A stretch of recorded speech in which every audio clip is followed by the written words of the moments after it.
about him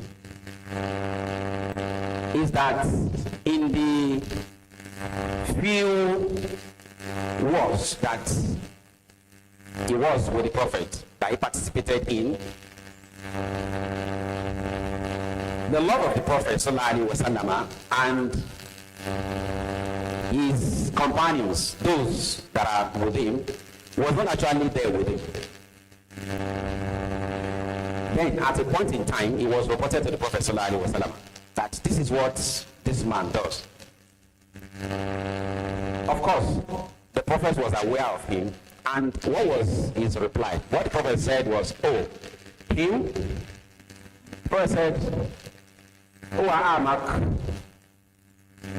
wa mota. What it is connotes? The Prophet said, well, he, of course, was a stupid person. And at the same time, the truth of it is that he was being followed. So this shows that when we see a leader who was followed by his people, the people he leads, it does not, therefore, mean that such a leader is good, in as much as the aim of such a leader is in contrary to the aim or the goal of the general leadership. The goal of the general leadership of the Prophet ﷺ at the point in time was to serve people and to make their lives comfortable for them. But of course, they need to confront those who wage wars against them. But at every point in time, this man was always against the aim of the larger society, that is Islam. So when he was reported to the Prophet, this is what the Prophet said. So once the aim or the goal of the leadership is bad, such a leadership will be bad or be said to be bad. One other thing that can be said, that can be mentioned, is that if the ethics propagated by a leadership is wrong, or the ethics are wrong, therefore we can say that the leadership we are going to get from such will be as well bad. The last could be said to be incompetent leaders. Once leadership is incompetent, automatically such a leadership can be said to be bad leadership. So, succinctly, we have been able to at least put it aside that the characteristics that bad leadership would have. Then, one other thing that is more important here, as part of the element, is before we can have a leadership, there must as well be followers or followership. If there is no followership, we can't have leadership. A man or one man can never be a highland. So if there is no people or no one for you to direct or for one to direct in a society, therefore there cannot be leadership. Of course, this cannot be said about the Prophet of Allah, because the Prophet ﷺ has once said that in the day of Qiyamah, there are some prophets that will come, and they will come with multitude of followers. There are some of them that will come with hundreds of followers, and there are some of them that will come with few followers. And there's going to be on that day as well that we're going to have some of them that will come with no one. We will therefore say that such prophets, when he has been led, was not a leader. Of course, they are. So we're going to have invariably followers if we want to have leaders. Then there must be movement. People must be moved. People must be moved. How are people moved? People are moved in different forms. There are leaders that will move people. Maybe by luring them into following them. We have this in history. When the Makkah was conquered by the Prophet ﷺ and his followers, in Medina there were already multitude of people. Now they came to Mecca. When they came to Mecca, there were some leaders of Mecca, more especially in the eastern and the southeastern part of Mecca as at then, who were not happy with this conquerorship. Why? It is certain that therefore the Prophet ﷺ is going to become the leader of Mecca and its environs. And they were not happy. The very thing that they had to do was to now wage war against him and his followers. There was a leader within the Quraysh then, Abu Sufyan. But of course, as at the point in time, Abu Sufyan was not a Muslim. Then what happened? When he heard that this is what is to happen, you know, enemy of my enemy is my friend, friends of my enemy is my enemy. Therefore, since he lives within the center of Mecca itself and he belongs to the family, to the larger family. Now hearing that somebody or some people will come from other parts of the city to come and wage war within where he belongs, what did he do? What he did was that, okay, no problem. When the campaign began, people need to contribute what they have. Initially, as about that point in time, the Prophet already had more than 10,000 group who could face, and at that point in time as well, I think the Prophet had already had about 2,000 that can as well join them in fighting this group. In the campaign, Abu Sufyan was forced to contribute. You know, he was wealthy. So then he contributed a whole lot of things in terms of war materials, ranging from horses, camels, and so on and so forth. But when the war commenced, him and few others didn't actually like or wanted it that the Muslims win the war. But at the end of the day, Muslims won. That is the Battle of Hunain. And in this campaign, a whole lot of things were contributed from the opponent. You know, when war is won, invariably, you're going to take over whatever that is left by them. So all these were taken over. And in the sharing of the leftovers, the Prophet ﷺ asked that in the first instance, hundreds of camels should be given to Abu Sufyan. When he received, he didn't budge, maybe from what he contributed. Probably that is what the Prophet ﷺ looked at and giving him that. After that, he asked again that he should be given the same portion second time. After that, he asked that he should be given. Looking at this, he wondered that if he was not a Muslim and the Prophet could do all this, then what remains?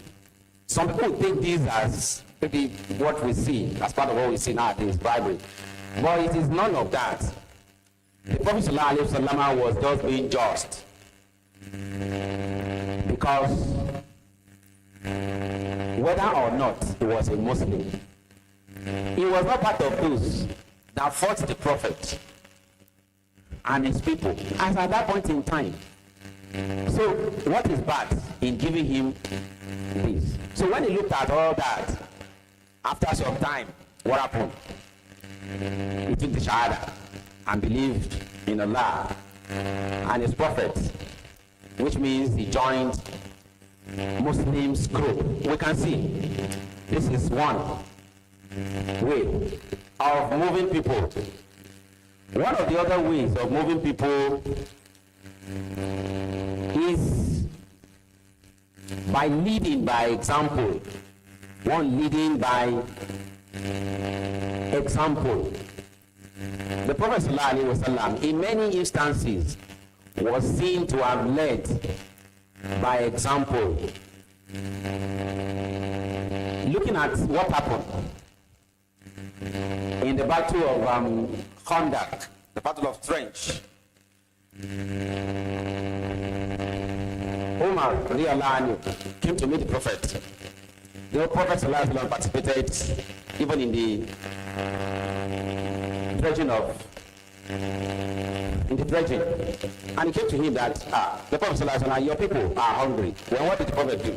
The Prophet opened his stomach for him to see, and he saw the two stones tied by the Prophet stuck to his stomach. This is leading by example. So who will observe a leadership or a leader to be as such of what the Prophet ﷺ demonstrated that will therefore reach? No. So one other thing is there are leaders that move people by threatening them. Invariably, of course, this is bad form of leadership. One of them again is the power of words. The power of words. Prophet ﷺ had it, and in the battle of Hunayn as well, when everybody ran away, remaining like 8 men, Ali, Abbas, Bunni, Abdul Muttalib, with his eloquence and the kind of voice he had, called back onto people, even though many didn't even come back, until when they observed that Muslims are beginning to have upper hands. That's when they came back. But as he addressed the Muslims then, the Prophet ﷺ addressed them. And those who were already in the Prophet ﷺ, who were very close to him, ranging from Ali himself and some other ones, stayed with him. So this is power of eloquence, the ability to talk. Then the other one, which is the last, I want to look at as part of the element of leadership, is the ability. So there is need for one to have ability to be able to be present good leadership. Well, the question would then arise. We will say that having this ability would mean that such a leader will be born, or such a leader will be trained.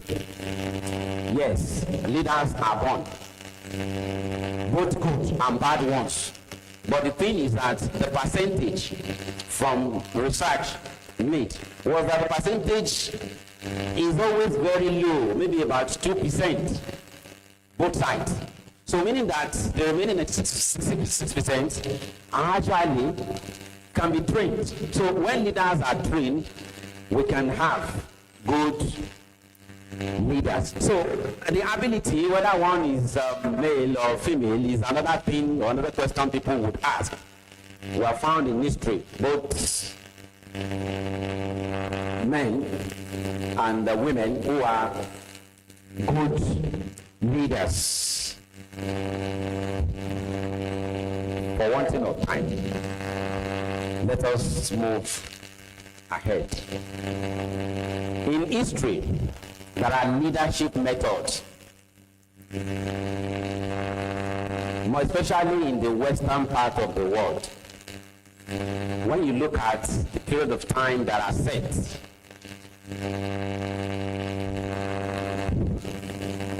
it was a very long period of time, much after the advent of Islam in the 7th century. But what you have there, in some of the theories that were propounded, were actually 19th century. That would mean that this was actually the period when the part of the world was beginning to have what would be said to be leaders. Meanwhile, long before that time, Islam had leaders. And again, within this period of time, the people that are always being pointed at as good leaders would be maybe Abraham Lincoln, this person or that person, without actually making reference to what had happened in the history long before this time. The thing, therefore, is that from the last leadership theory propounded by this group, which was since around 1970s, when we began to have the revolution, when the world began to evolve from agriculture to having machineries to do the work, from there having the machinery to do, more of the works. I'm talking about the revolutions in the Western world, the first revolution, the second revolution, the third, when we began to have automation system. Then you talk of the fourth one where you have the robots doing the work. And now, right from this 1970s, where you begin to have, till this present time, begin to have the machine doing it. Well, you have the artificial intelligence, you have machine learning, plus the incorporation of human being directing them. So these are all they could point at. But on the other hand, that was on the first hand. On the other hand was the leadership of Islam that was demonstrated by the Prophet ﷺ, followed by the Sahaba, then followed by the Tabi'in. In their leadership, we have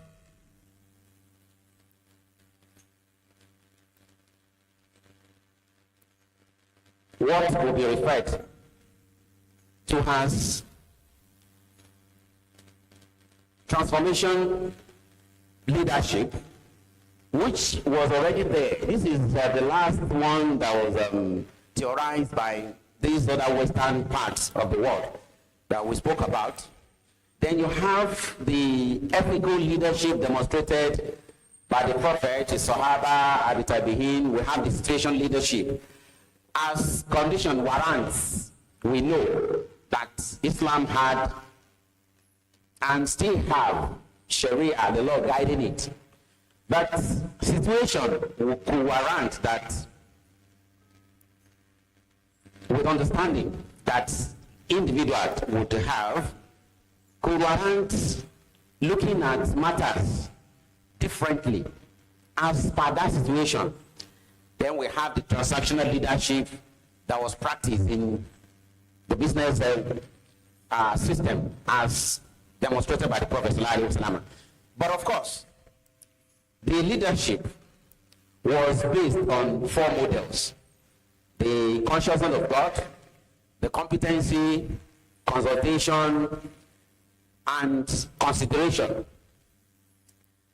Abu Bakr was once said, when he was appointed leader after the Prophet, and I quote, "Have been made your leader, and I'm not better than any of you. support me if I do well, and correct me if I do wrong. This is Abu Bakr. Umar has a whole lot of things to say as well as Sahaba. For example, Umar said, firstly, I will never touch your money, and your money will never be used to fund my family affairs. He said, nothing of the state money will be spent except in the right way. He promised that he will not only lead the followers, but as well, he will not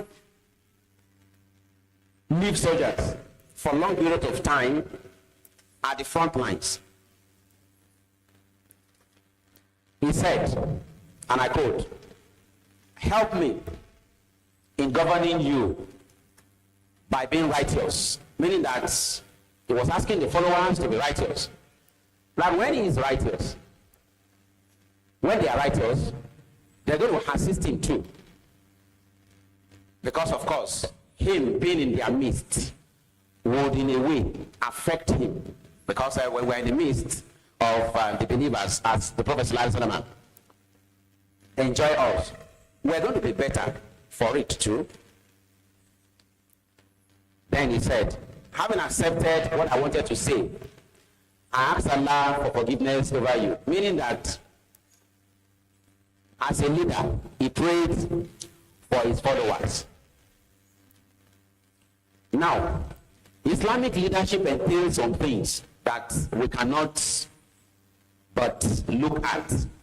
One, Islamic leadership is divine because it is compelled to be by Allah subhanahu wa ta'ala.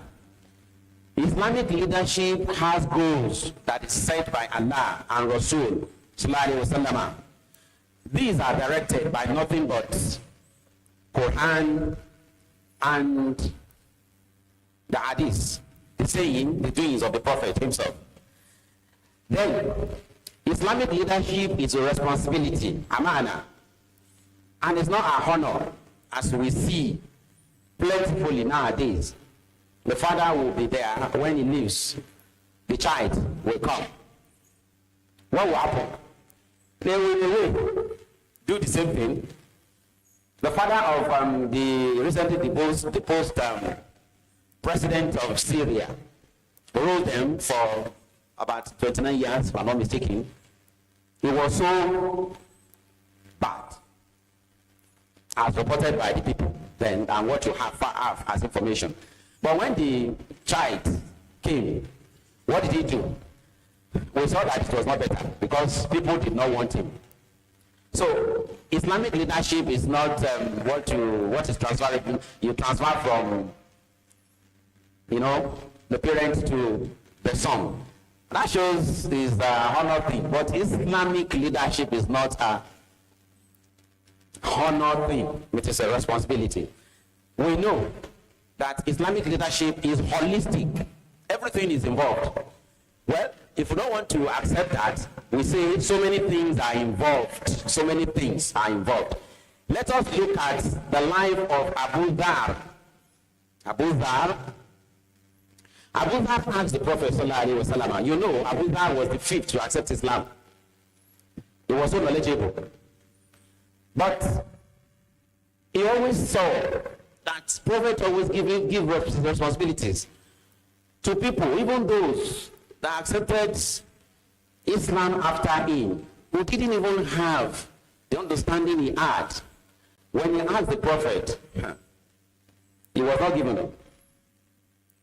We won't say he's not a good person. He's very knowledgeable, has good behavior, he was pious. But was he given responsibility?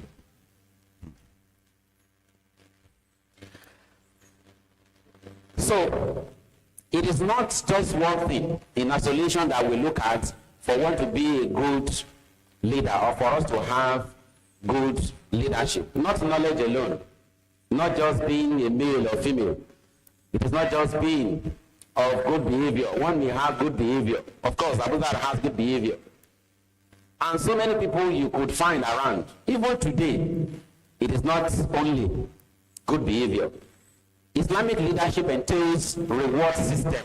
We know that it is amana. And once it is given to you, it is going to be asked. So if it's going to be asked, it means if you do it well, you're going to receive reward in the positive manner. When you do it badly, the reward is going to be what? Bad. Man amila soliha fal nafsi wa man asaha fa alayha wa ma rabbuka bisalami lil abid. When you do good, you receive it. When you do bad, you receive it. Allah is never unjust to anyone. Now, let us note one thing. We've discussed what happened in recent time when civilization came to the Western world.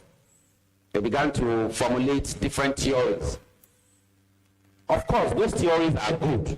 It is for us to note that Islam is not averse to anything that is good.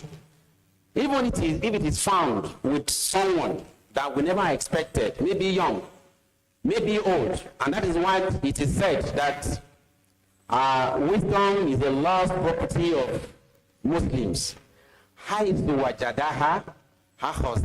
Anywhere it is seen, it is taken. If you see wisdom from someone that is old, you take someone that is regarded not being wise enough, you take it from him. But it is wisdom. It is for you to take that.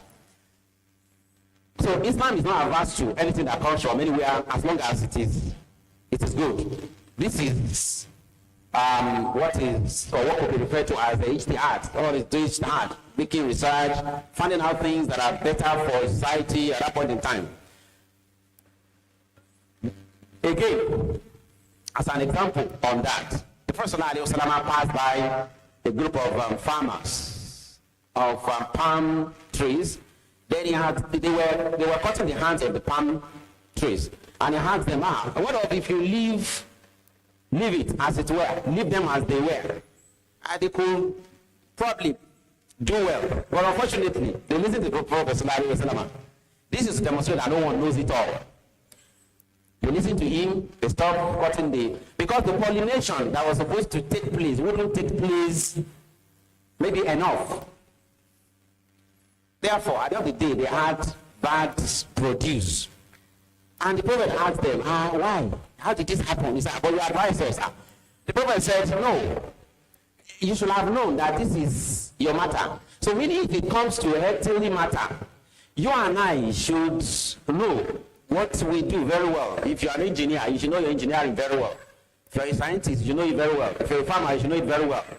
The Prophet told them, said, Antum a'lamu bi-umuri dunyakum. That you people, you should know well about your worldly matters. So it means that beyond worldly matters, that individual should know, then the heavenly matters that the Prophet preached should be known by all of us. Now,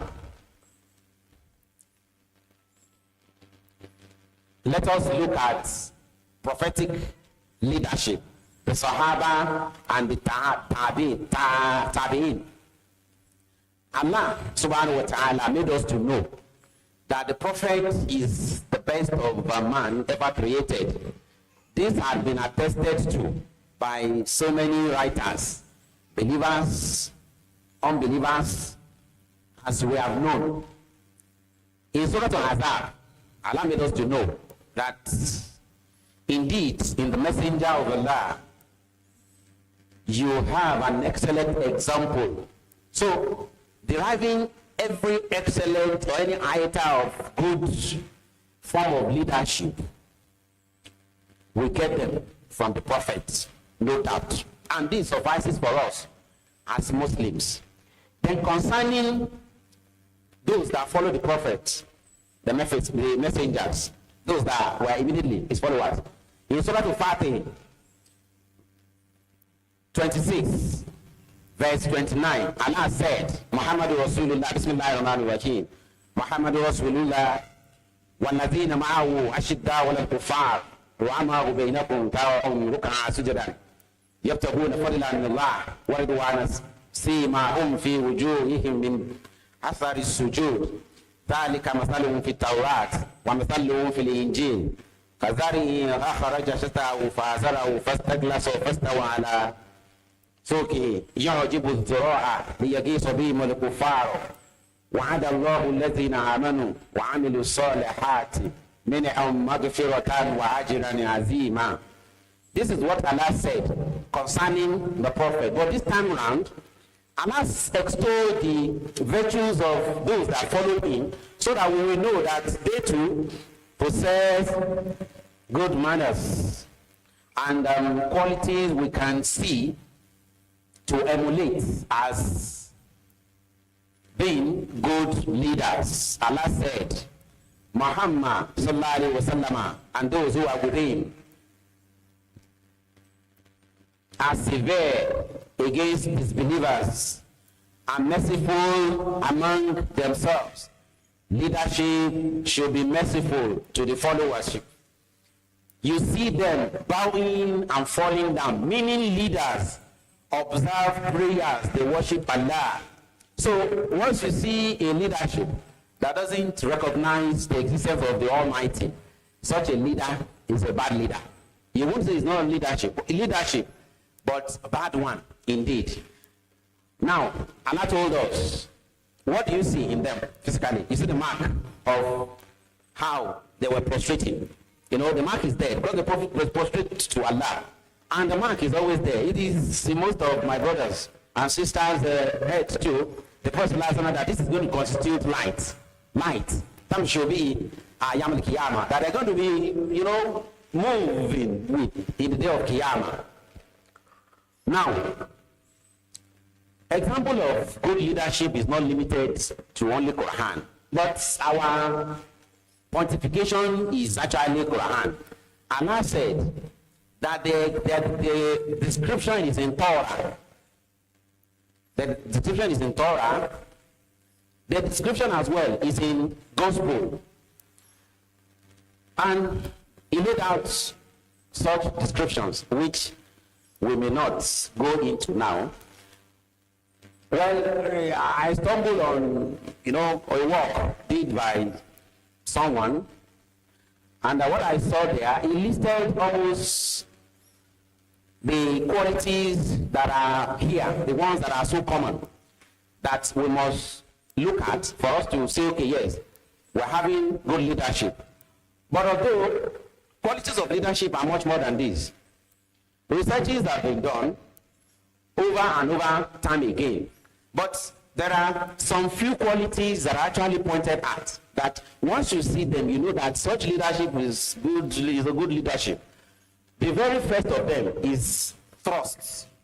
And you see sincerity in whoever that is leading. But that's aside. We can see here so many that are listed there.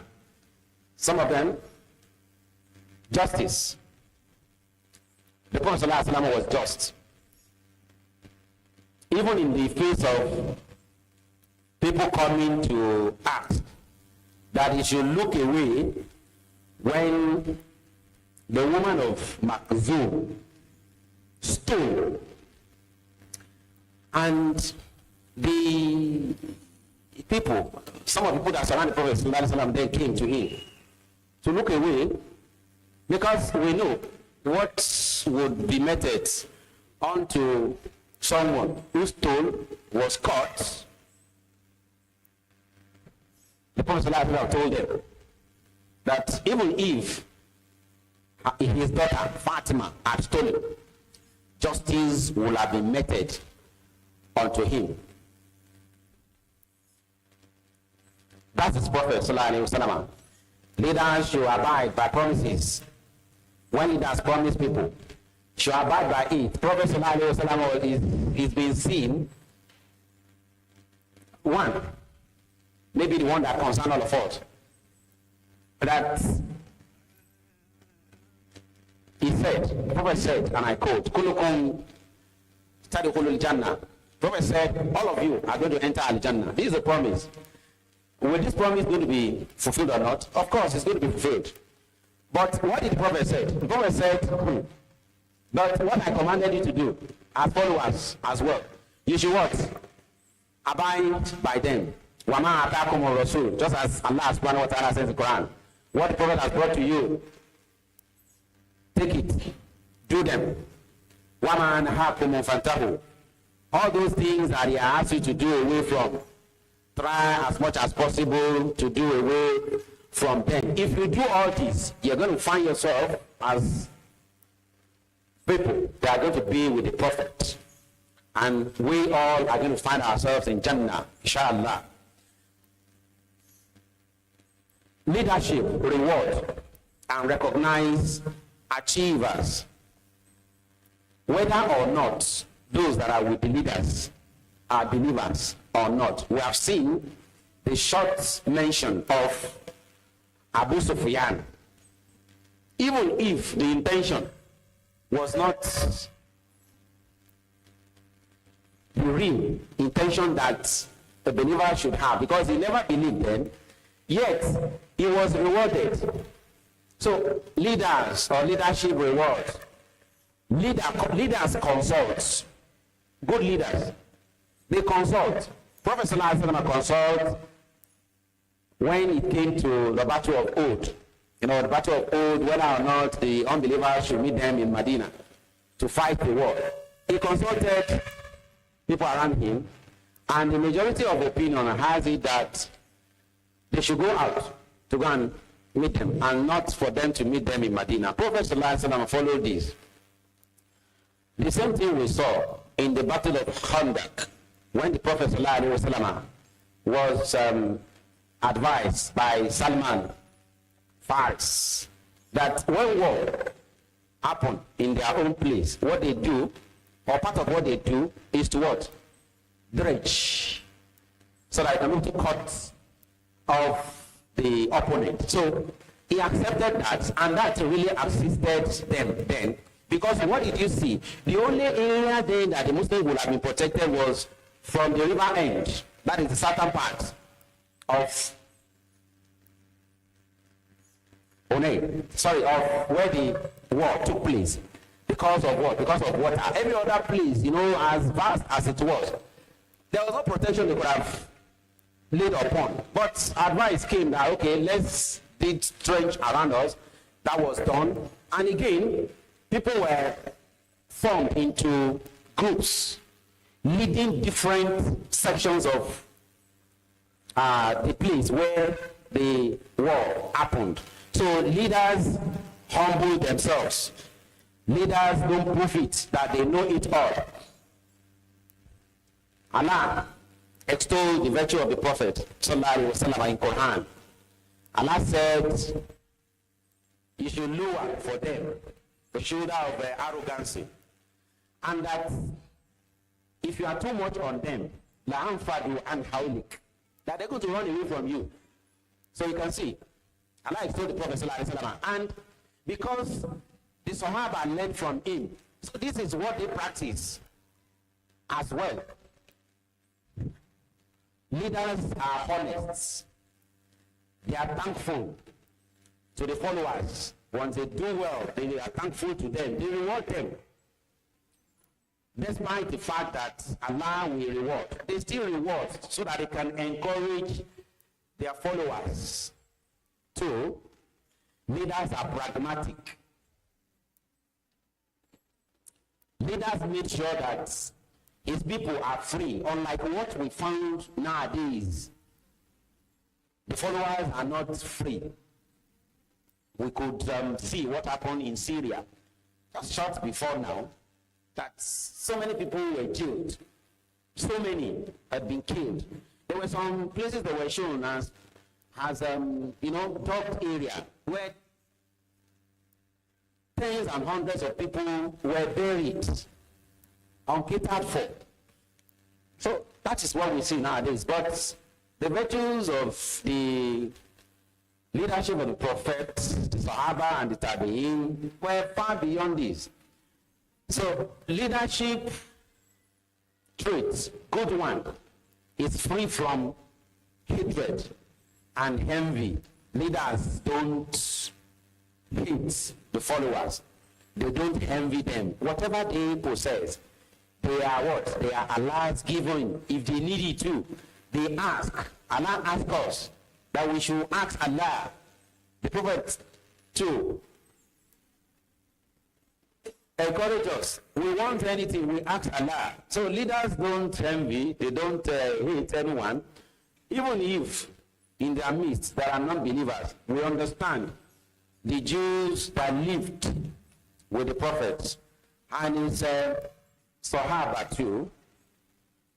Abu Sufyan, when he became a leader of a state, he appointed, during the period of Umar, he appointed a Jew as a medical head of the state. Even as at when he was not a believer, but he was advised. He was advised. So when a leader is going wrong, those who have the knowledge or better than them advise them. He was advised that he should be removed. But of course, that was done. If you look at what is listed here, and what is listed there, maybe like number 4 or 5, you know, it is that when you are appointing someone that is to stand in for you, anywhere at all, it is good on a Muslim state that what? That such a person is Muslim, because you would have a rest of mind. Otherwise, anything can happen. But we see a whole lot of things nowadays when you just appoint beyond the person not being a believer, but a lackadaisical person who will be ready to steal, to do anything, all sorts of vices, and wouldn't care about the people they rule. Money that is meant to be given to the poor will be given to them. What will happen? They will take the money and pocket the money. We have seen this in Nigeria, and so many all over the world. So these are the leadership qualities, because if we want to continue to take them one after the other, we may not be able to move to some other important things here. Allah said in Quran 3, verse 159, whenever you take a decision, place your trust in God. So, as leaders, decisions are taken by them, and they rely on Allah. Leaders don't know it all. But I see the advice Allah gave to leaders. You have consulted as part of equality. You have done all you need to do, and decision is taken. Once you now took it, what do? You rely on Allah. Whatever that comes out of it, probably Allah will want you to learn from such. So this is what Allah said.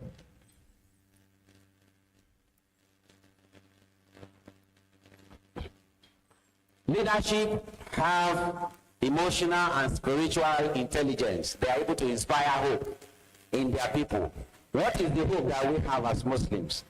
There are promises for us in the day of Qiyamah. The same way, or the same thing, the Prophet ﷺ has come as what? As Bashir and as Nasir. He came to give us light tidings. Once you do well, you see well. And he has come again to warn us so that we can eschew bad behaviors.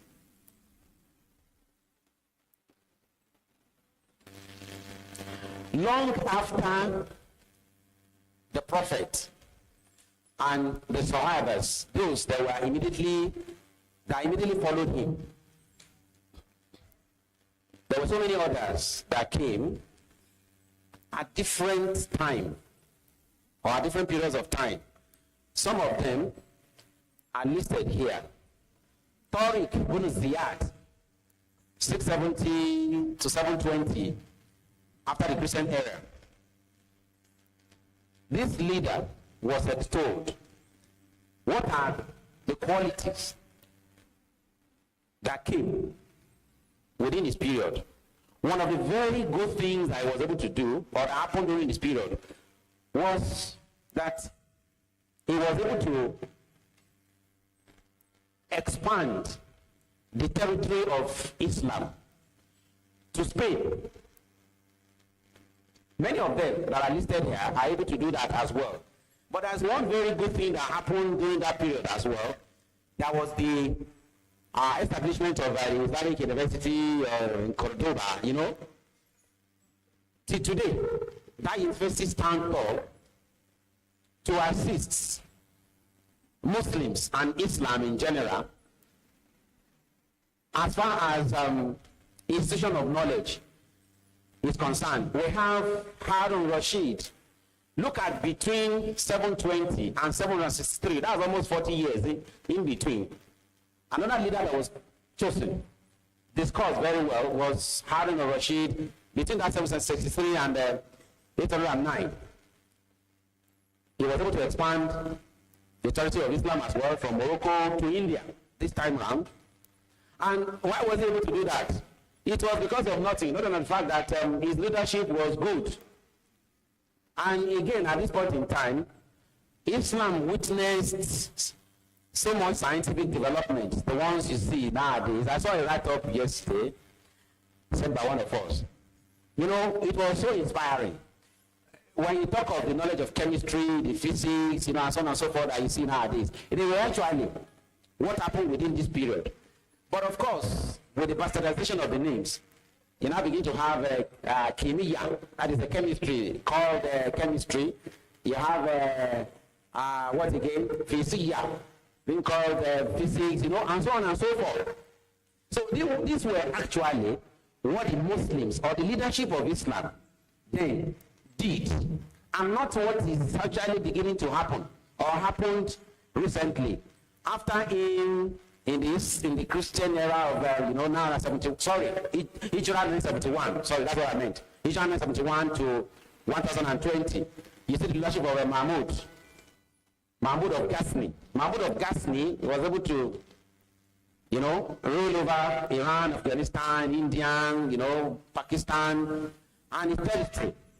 Good leadership that he demonstrated as well. You have Saladin. Saladin, that was 1037 or 38, thereabout, to 1193. You know, he ruled over, he was the Sultan of Egypt. And, you know, he was able to conquer Aleppo, Mosul, Jerusalem, and so on and so forth. You have the Timur, you have Tipu Sultan, you have Osman. You have Osman. Osman founded the Great Ottoman, the Ottoman Empire. That is toward the end of Byzantine Empire as well. And he defeated Mongols, different Mongols. So the empire was lost at the start of the First World War, just here, in the 20th century. That was when that lost. You can see, right from the time of the Prophet, Sallallahu Alaihi Wasallam, till even the recent time when the World War was fought. You have the Osman.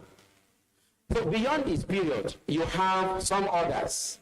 Some others like Sultan Salahuddin Al-Ayyubi. You have his own period too. After that time. And what happened? He was able to defeat Crusaders in the Battle of Hattin. You know, Crusaders, they conquered Jerusalem at a point in time. Then they were conquered. 10 years after that, they were able to reconquer Jerusalem. So Salahuddin al-Ayyubi conquered Crusaders. And again, a decisive victory for Muslims. So here are leaders and leadership to extol. However, what happened in this contemporary time? Contemporary period from Associated Press. You know, it was said that the time is referring to the current period of history, generally from the late 20th century. When you say late 20th century, you would see maybe 1980s, 1990s, what happened within that time. So meaning that what we are talking about here, the leadership of the late 20th century till what we have now. Thank Allah, we have been able to bring up the example of the father of the immediate past Syrian leader, then himself.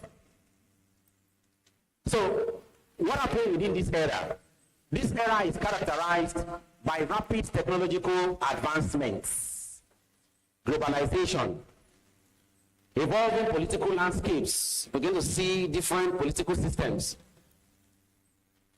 This, or all these, affect policy making, not only in the Islamic world, but in the entire world. And what are the challenges that are faced within this period? The challenges faced within this period can be enumerated to include, but not limited to what we're going to see here. Corrupt governance system. If you want to talk corruption, it is within the period, between that late 20th century and this time. What type of bad leaders have we not seen? Ranging from the ones that will steal what belongs to the followers, to the ones that will not make their followers to be free. However, one of the very good qualities of leadership is that horiya, freedom. Followers should be able to, followers should be free. When we're talking of freedom, however, it is within what Islam accepts anyway. But these leaders did not even allow their followers to practice Islam the way it's supposed to be practiced. We have seen leaders with crises in his management system. So many of them, when you look at them, even it's in Islamic world. What other challenges do you see? Tribal politics and politics of exclusion. Is our children. Let's allow him. Honor. And we have seen it before now that honor is not part of what should be looked at to reward someone for us to have good leaders. Because leadership is amana, it is trust. When you take it and give it to someone, all because of one thing or the other, emotional or otherwise, what you discover at the end of the day is that you will not have good leaders. The Prophet ﷺ has said something about this too. When people ask for leadership, he said, don't give. But of course, given is, when you look at varied meanings. So when someone, because the parents are just ruled, then he's asking for it too, and he is giving. It is not such a thing that is acceptable in Islam. Unethical business system, that is one of the things we see nowadays as challenges of the time that we have from leaders. Corrupt educational system that wouldn't assist us in any way. So much so that the unbelievers, because of the corrupt political system that we have, will come to Islamic world, establish their educational system, and corrupt what? Corrupt the young ones that are just developing. At the end of the day, whether or not such education system is located within the Islamic State or outside Islamic State, as long as it is learned from them, what do you gain at the end of the day? You now begin to see someone who had gone there, came back, but the system you would force on the followers will be the system he brought from where he was, which is quite far from what Islam allows. Then we see media propaganda within the period, as long as they can be able to control social media. See a whole lot of problems. So, Muslim leadership, as well as the ones that are not, this is one of the challenges that they face, confronting them such that even when they are trying to do what Islam allows, but for the propaganda from the other side, at the end of the day, once when they drum this so much, the followers will begin to believe that what is drawn onto them so often is what is right, even though it is odd as far as Islam is concerned. What do we see again? Diminished unity. The unity fostered by the prophets and the Sahaba and those who follow them, then we have it so weak now. There is reduced scholarship. People don't want to learn again. And I'm sure we all have seen this. Poverty.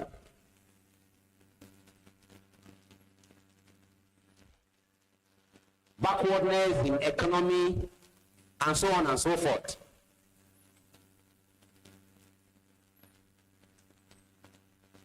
Introduction of weapons of mass destruction, part of devices we have seen within the period, is the proliferation of this type of weapons. What did we see, or what did we learn about of what happened during the Prophet era and the Sahaba and those that followed them? It was the use of archers, use of horses, camels, to what? To propagate war. But nowadays, what do we see? A single weapon that can kill hundreds, that can kill thousands. They have been made, even though some of them are not still allowed to be used. If you use some of them, the whole of the world may perish. So this is one of the challenges that we see. Suspicion. People don't trust one another again. Even if the person had good intention, though good intention is not enough. One is to demonstrate that intention so that people would see his. Even in situations where leadership demonstrates this, because of suspicion, maybe within their midst of those that come as leaders, and as well followers, a lot of things happen. Misconceptions about religious matters. It's one of those challenges that we see nowadays. Rising insecurity. This is Nigeria. Only here, within some 20, 25 years, till like 15 years ago, even within the Niger Delta, we could remember what we witnessed. After that period, the Boko Haram and the like, even in the Islamic states, terrorism, in the midst of those who at the same time call themselves people of knowledge, when some of them speak, you begin to wonder, well, this one has knowledge. But it's a good thing that we have seen that knowledge alone is not enough for one to be a leader, or for us to say that such a person possesses leadership quality. Political instability. We have seen these propagated in the Islamic countries of Syria, Egypt, and the like. Bad governance. Population increase or decrease. The two happen now. In some places today, they're crying that the population of the places continue to dwindle.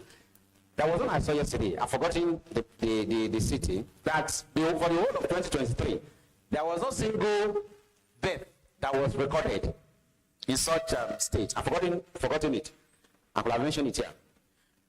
So it is not only population increase, it is as well population decrease. What caused this? So many things could have caused this. Maybe our religious practice nowadays, our understanding That is wrong interpretation of religious laws. Maybe environmental factor, which is actually part of what? Part of the challenges we see or find ourselves in nowadays. Of recent, even here in River State or Niger Delta in general, we see people that go into the perpetrating bunkering. And it doesn't stop there. They get the oil, they burn them so that they can be able to refine to the extent, unfortunately, they can. But what is the product of this? Soot. In like 3-4 years ago, in clinics and hospitals in River State, so many people were recorded to have had throat and lung problems. Thank God it is reduced today. But this was what happened. It is still happening. It is just that the gravity now is a little bit waned because of the activities of the law enforcement agents. Water shortage, one wonders. Why water shortage? Of course, water shortage is part of it. In Libya, before the death of Muammar Gaddafi, they were having this so much. Of course, he was able to solve the problem. Now, globalization and trade.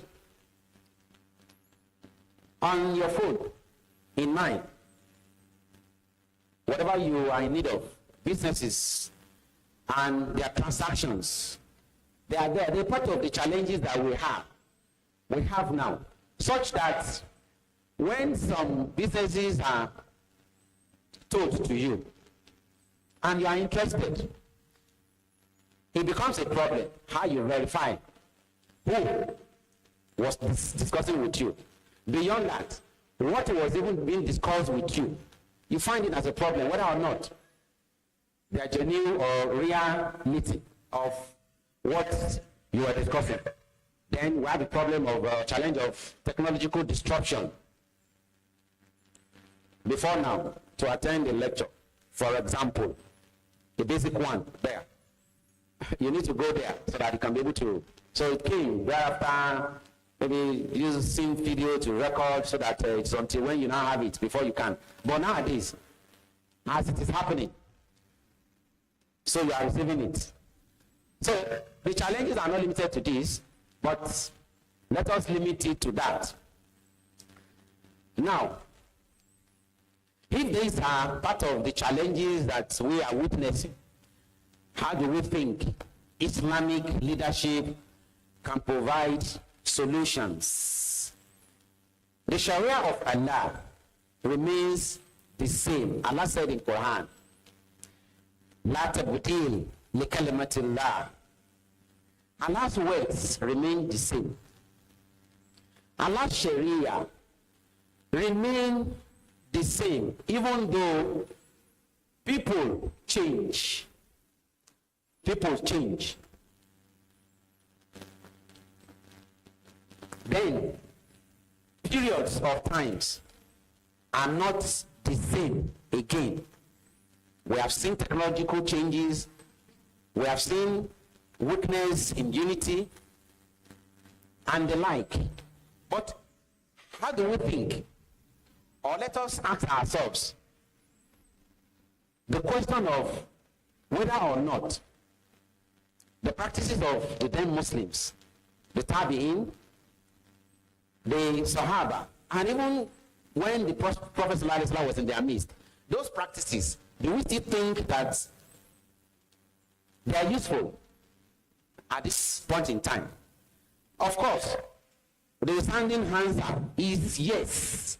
So, because it is only us that are changing, Allah's laws and practices ordinarily do not. To the extent that if we apply them properly, we will still see the same result. But the problem is because we don't apply them the way we are supposed to. Now let us look at this. One, the problem of technological changes. What do? Very simple. We can adapt the technology to the what? To the change. Firstly, we need to understand the change. We need to understand the changes that are happening. And that is why we have the ulama in our midst, those who are well knowledgeable, to be able to tell us what we can do in the present scenario or present situations of what is happening to us. They look into history, what had happened in the past, because you hardly find anything that is happening now in real situation. You hardly find anything that is happening now genuinely that had not happened there. You could find little differences. Method may be different, but if quality research is done, we will still find from the court system and how they came out of some of the challenges that our leaders in the past had, and apply the same thing to what is happening within our period, and we'll come out of our challenges. So adapting to technological change, when we observe the change in technology, what do? We first understand the change. How well does it affect our Islamic practices? I was watching Professor Alaro the other day talking cryptocurrencies. When you ordinarily ask some Muslims, because everyone will believe he has knowledge, without us waiting for those who actually had the prerequisite knowledge to tell us what happened, you will think, it is something that should be discouraged or condemned entirely. But he was able to come out of this, explain it to the world. What should be done, the part of them that are acceptable, the part of them that are still, in a way, not clear enough, that we should do away from. And that it is not all about it. That is what? That is condemnable as far as Islam is concerned. So we need people of knowledge, and we need to adapt the technology to what is happening to us.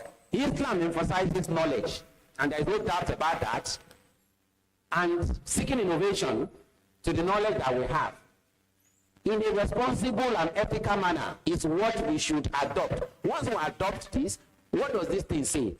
How does it affect our Islam? If it doesn't affect our Islam in a negative manner and the practices, then we will say it shouldn't be our practice. We've seen our sisters nowadays, brothers and everywhere, adapting the technology of advertising what they have or what they sell or the trade they have, presenting them to us on internet. So this is part of the adaptation. Allah subhanahu wa ta'ala in Quran 20 verse 114 said, and I quote, and say, my Lord, increase me in knowledge. When Allah commanded the Prophet sallallahu alaihi wasallam, waqul rabbi sidni ilma, oh my Lord, increase me in knowledge. What does it actually mean? Allah was asking the Prophet, telling him invariably that he needs knowledge, so that he can be able to what? Adapt it to the situation of his followers, such that they too can learn from what? From him, and those that follow those ones can as well learn from them. The Prophet ﷺ said, Talab al-ilmi farido, seeking for knowledge is compulsory.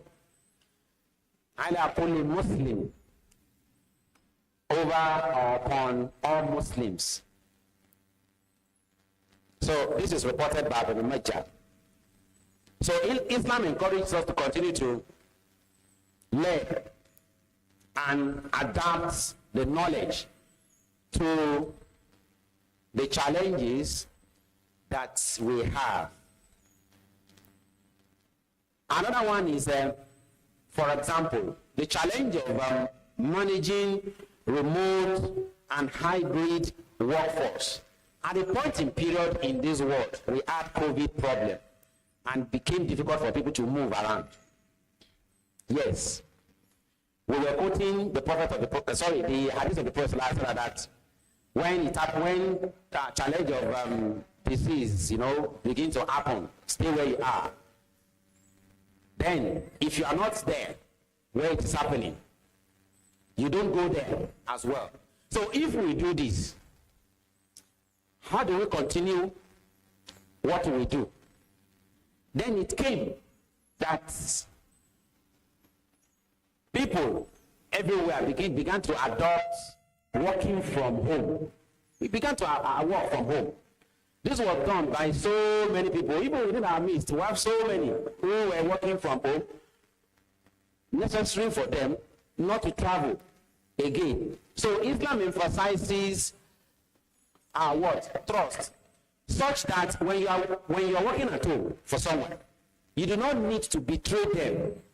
You were to work, but you do not even do the work, or you do not stay where you're supposed to stay to do that work. You were still gallivanting, or you were cheating the owners of the work. No, if we can adapt the quality of trust that the prophets, the Sahaba, and the Tabi'in had, then we wouldn't have the problem, or if we have it, we can be able to solve the challenge. Again, it is part of the qualities of leadership to be very clear in communication. So if we apply the quality of being able to communicate well, and what is communication? Understanding. Tell you something, you understand it very well, from me to someone, from someone to, and you understand it very well. You will understand properly what you're supposed to do, even if you have to what? You have to be managing your, work from remote areas, or application of hybrid workforce. Quran in Surah 103, verse 3 said, and those who have believed and done righteous deeds and advised each other to truth and advised each other to patience. Watawasaw bil haqqi, watawasaw bis sabri. Islam advises on that. Meaning, you work from anywhere, or yours is hybrid workforce system. Clear communication, if it is applicable to what you do, as it was applicable before now. The challenge of giving you work and you are not doing it, whether or not you're being supervised or you're not being supervised, wouldn't be there. The Prophet ﷺ has this to say again. He said, Kullukum ra'i wa kullukum mas'ul ani ra'iyati. That each of you is a shepherd and each of you is going to be asked. So if we imbibe this and understand that we are all leaders and each of us is going to be asked how we shepherd what belongs to us or the trust given to us, then we will be able to accomplish what we're supposed to do or what is entrusted unto us without a problem.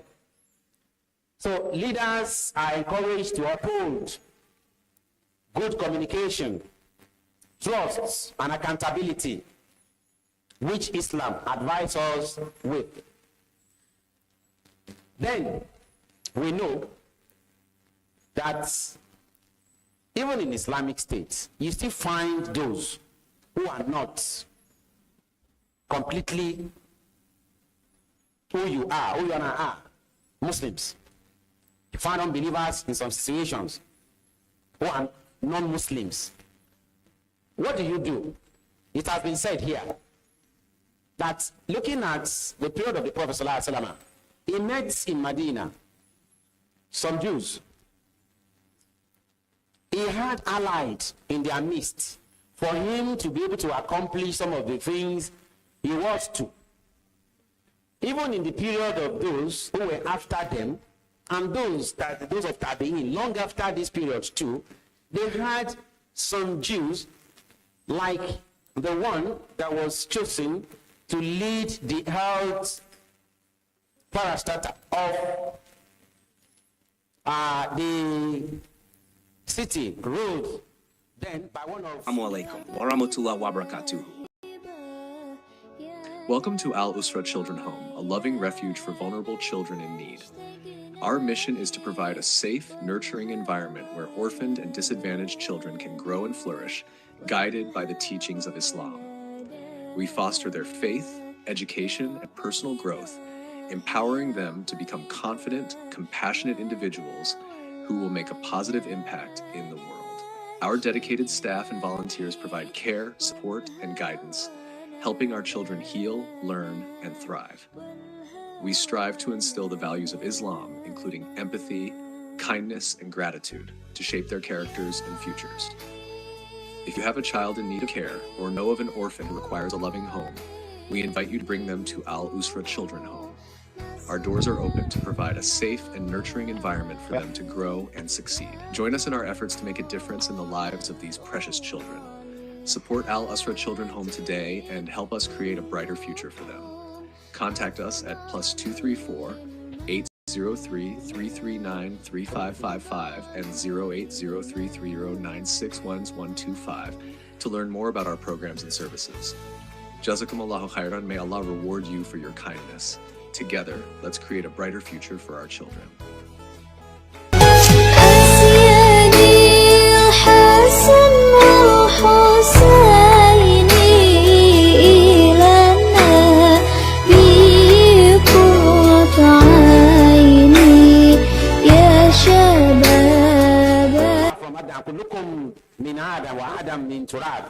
That you should know and realize that you all are from Adam, and you know that Adam, the forefather, min turab, is from clay. So, what then will make you not to be able to treat diverse opinions, or for you not to be able to practice equity, or for you not to be able to embrace inclusivity? Embrace everybody, and it wouldn't reduce you. Islamic teachings promote inclusivity and the idea that diversity is a source of strength. When you have people of diverse opinions, of diverse colors, what troubles particular race is found out in research is different, or are different from what troubles other race. For example, even in scientific knowledge, it is said that the blacks have more of a prostate, for example. Now, for the other side that do not have this, how well will they be able to have knowledge upon what? So, meaning that they need what? They need blacks. How does it affect them?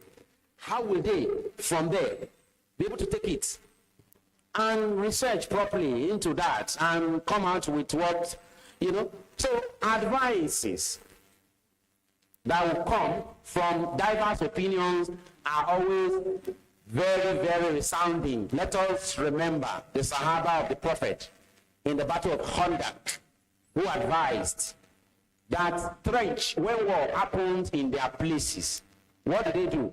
They dig trench, and it was done. And this helped the Muslims. Finally, they won the war. So that is that.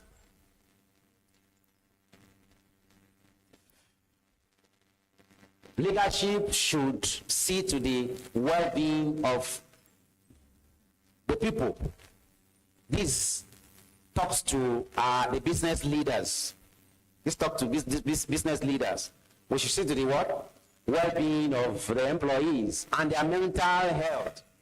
Some will make sure that people working under them work for the money that they collect from them. Is that what we should embrace? We should at least understand that everything has a limit, such that, you know, people working under you will not begin to have mental problem. The mental state wouldn't be jeopardized. Allah subhanahu wa ta'ala said in Quran 17 verse 24 that when he was telling the Prophet sallallahu alaihi wasallam to treat them well, he said, lower the wing of humility. That is to lower the wing of humility. Yes, that is the word. and say, my Lord, have mercy upon them as they have mercy on me when I was young. Kama Rabbayani Sagiro. Rabbi Rahamuhuma Kama Rabbayani Sagiro. This is to the parents from Allah subhanahu wa ta'ala. Then what about the Prophet? What did he say concerning this? There's so many things the Prophet sallallahu alaihi wasallam said about this, but let us look at it. The Prophet sallallahu alaihi wasallam said, the strong person is not the one who is able to overpower others, but the one who controls his anger, or who controls themselves when they are what? When they are angry. So indeed, strength is not a word in some of the things we call capacity, but in what? In you being able to control your emotion. So Islamic leadership calls for empathy. We should be able to sympathize with people that work with us, and we should be able to address them justly. We should also be able to live above God in terms of emotion and mental health of the employees, so that they can live to enjoy whatever they're going to earn. There is challenge of globalization and different culture, that is cross-cultural management. How do leadership go about this? Allah in Surah 49, Quran 49 verse 9 said, and if two factions among the believers fall into fighting, then make peace between them. This is even when you have quarrel amongst yourselves. Meaning, when one's opinion opposes the other person's opinion, even when you are of the same lineage, the same tribe, how much more when you are not?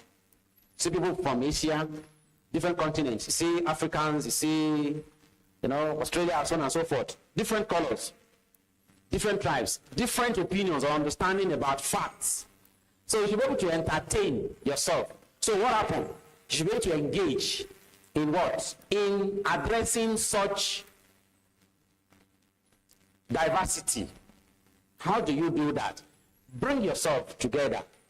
Explain to yourselves and arrive at a mutual opinion that would assist one another. Prophet said, a believer is a mirror to his brother. Meaning, whatever thing I want to impose upon you in terms of opinion, I should be able to look at you and imagine myself too. Say, this that I'm imposing on someone, will I as well be able to accept it? If you cannot accept it, therefore, then you should calm down. So Islamic teachings encourage understanding, peaceful conflicts resolution, and cooperation among people of different cultures.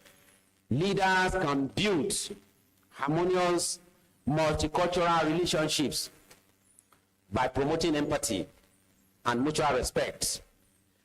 Another one is the sustainability and corporate social responsibility. This has to do with having dealings with people.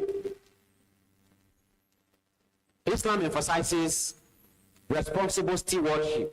You should be able to be responsible to the people. I mean leadership. To people that follow them, the followership. Prophet ﷺ will always explain properly to his followers the idea, and as well, they too would tell him his opinions, are the ones that he could accept, as long as that does not affect the Sharia of Islam. And it is not a command. Once it's a command from Allah subhanahu wa ta'ala, of course, human being would have to hold on, because Allah would always have the best of opinion. So in Quran 36 verse 80, Allah said, it is he who has made for you from green trees fire, and then you ignite from it. So the issue of sustainability that we have, if we add good practices, being what? Being practice. How do we sustain that?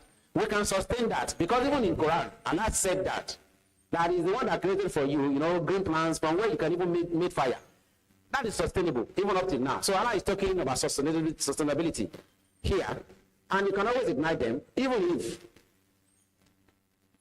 So Prophet said, if a Muslim plants a tree and sows seeds, and then a bird, or a person or animal eats from it, it is regarded as a charitable gift for him.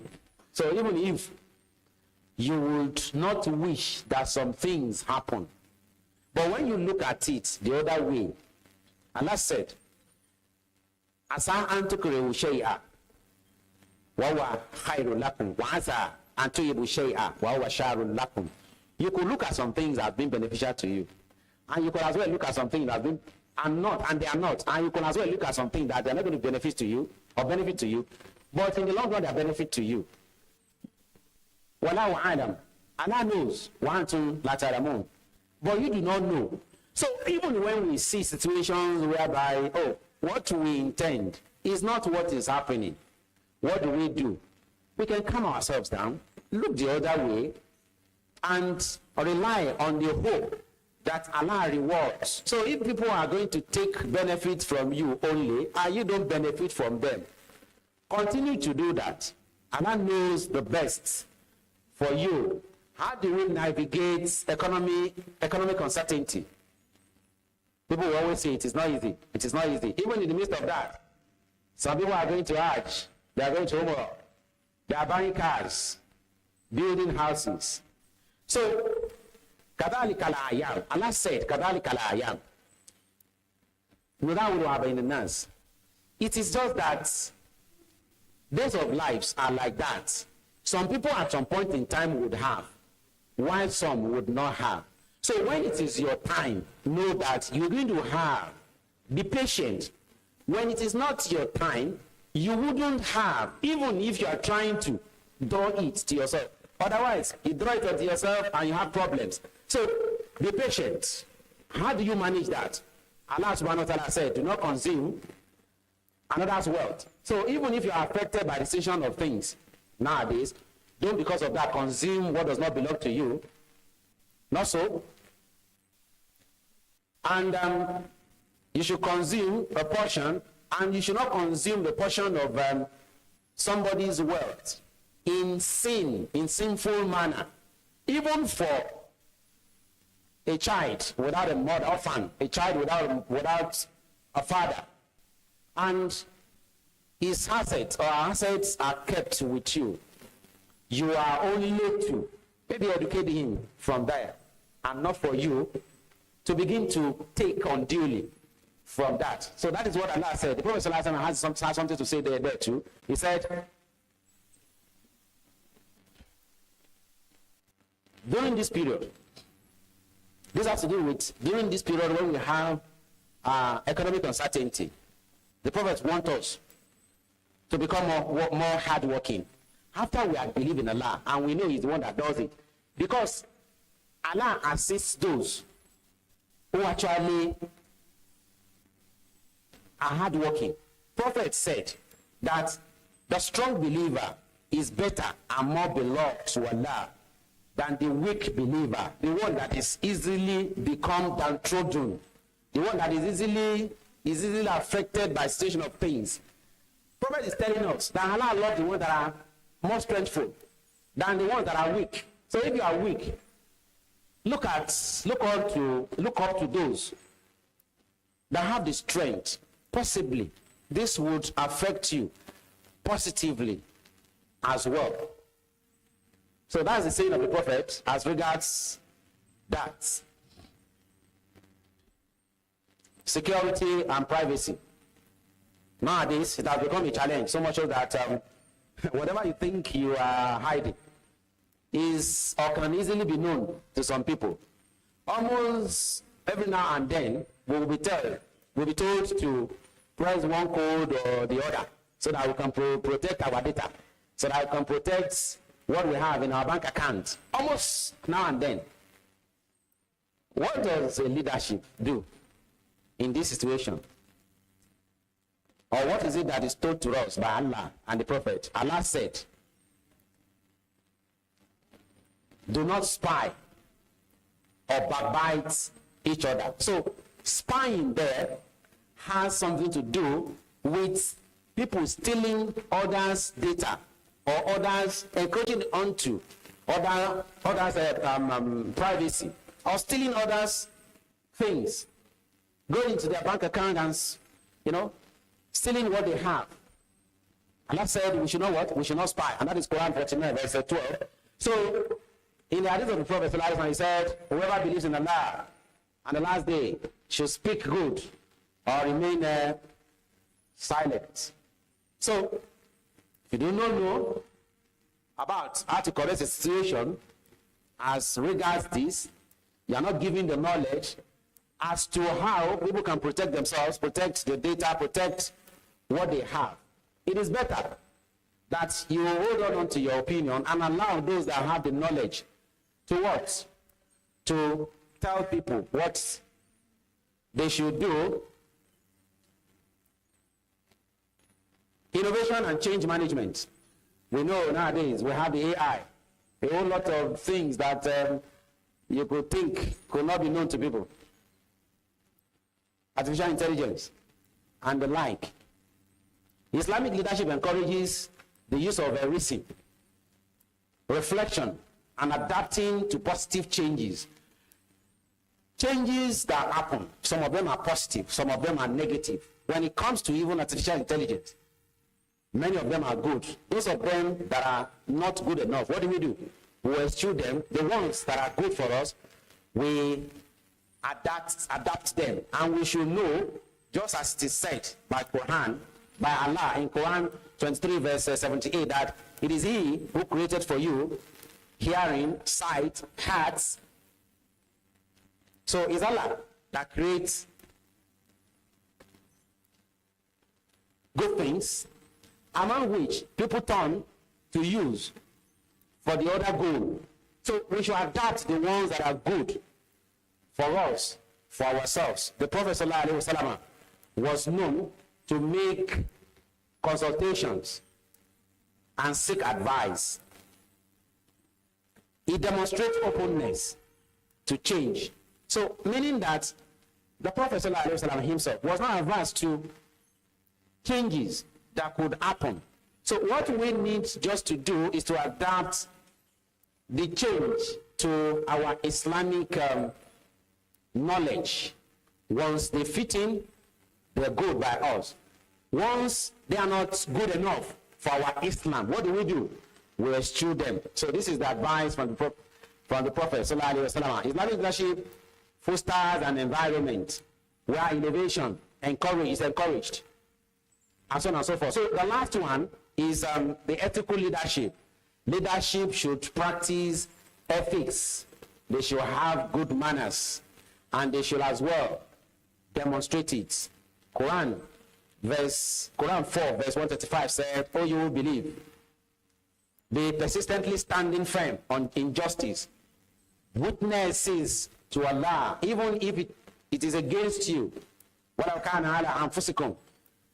Our parents, even if it is your parents, even if it is a colleague, those who are close to you, you should always uphold justice at every time. The Prophet ﷺ has said, the leader of the people is the servant. So leaders should see themselves as servants and not see themselves as bully their followers. In conclusion, inshallah, I want to say